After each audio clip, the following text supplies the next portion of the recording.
गणेश जी की कहानी। एक बार गणेश जी महाराज एक छोटे से बालक के रूप में चिमटी में चावल और चम्मच में दूध लेकर निकले।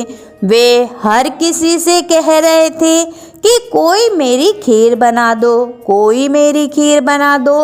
एक बुढ़िया माई बैठी थी। उसने कहा, ला मैं तेरी खीर बना देती हूँ। वह छोटा सा बर्तन चढ़ाने लगी। तब गणेश जी महाराज ने कहा कि दादी माँ, छोटी सी भगोनी मत चढ़ाओ, तुम्हारे घर में जो सबसे बड़ा बर्तन है वही चढ़ा दो। बुढ़िया माई ने वही चढ़ा दिया। वह देखती ही रह गई कि पूरा भगोना भर गया। गणेश जी महाराज ने कहा, दादी माँ, मैं नहाकर आता हूँ। खीर तैयार हो गई तो बुढ़िया माई के पोते पोती खीर खाने के लिए रोने लगे।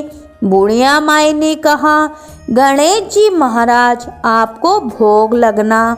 ऐसा कहकर चूल्हे में थोड़ी सी खीर डाल दी और कटोरे भर भर कर बच्चों को दे दी। पड़ोसन ऊपर से देख रही थी।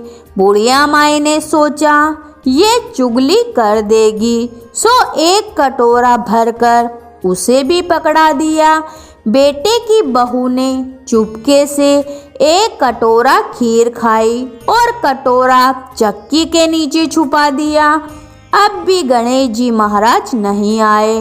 बुढ़िया माई को बहुत जोरों की भूख लग रही थी।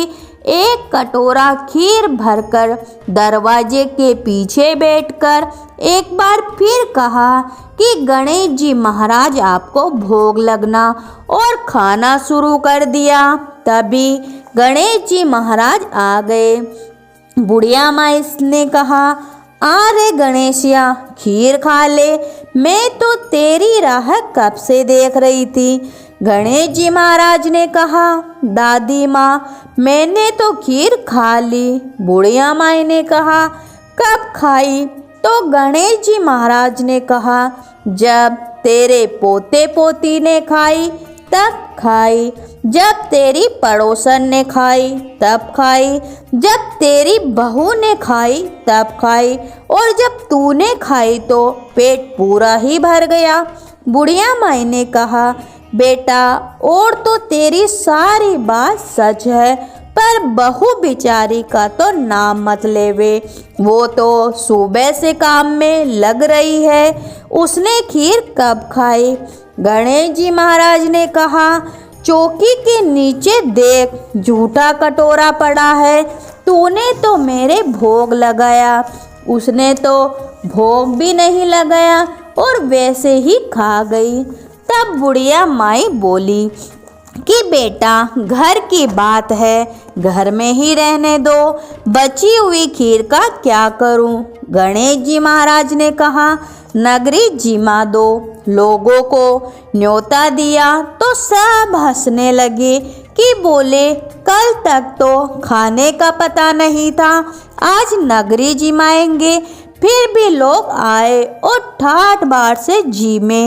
नगरी जिमा दी, पर भी चरु पूरा का पूरा भरा था।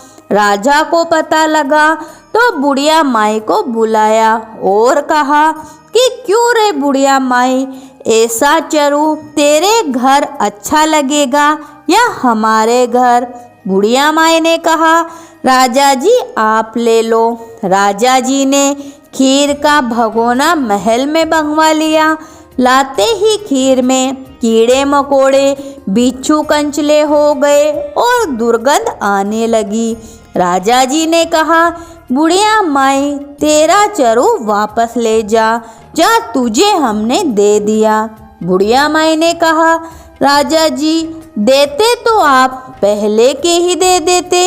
यह चरा तो मुझे गणेश जी महाराज ने दिया है। बुढ़िया माई ने चरा वापस लिया। लेते ही सुगंधित खीर हो गई।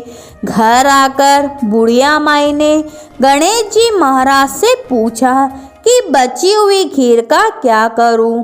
गणेश जी महाराज ने कहा, झोपड़ी के कोने में खड्डा खोदकर गाड़ दो। उसी जगह सुबह उठकर वापस खोदोगी तो धन के 2 चरे मिलेंगे। ऐसा कहकर गणेश जी महाराज अंतर्ध्यान हो गए। जाते समय झोपड़ी के लात मारी तो झोपड़ी के स्थान पर महल हो गया। सुबह बहू ने फावड़ा लेकर पूरे घर को खोद दिया, लेकिन कुछ भी नहीं मिला। बहू ने कहा, सासू जी थारो गणेशियो तो झूठो है। सास ने कहा, बहू मारो गणेशो तो झूठो नहीं है, ला मैं देखूं। वह सुई लेकर खोदने लगी तो टन टन करते 2 धन के चरे निकल गए। बहू ने कहा, सासू जी गणेश जी तो साचो ही है। सास ने कहा, गणेश जी तो भावना के भूखे हैं। हे गणेश जी महाराज, जैसा आपने बुढ़िया माई को दिया वैसा सबको देना। कहानी सुनने वाले, हुकारा भरने वाले सबकी मनोकामनाएं पूरी करना। तो बोलो गणेश जी महाराज की जय हो।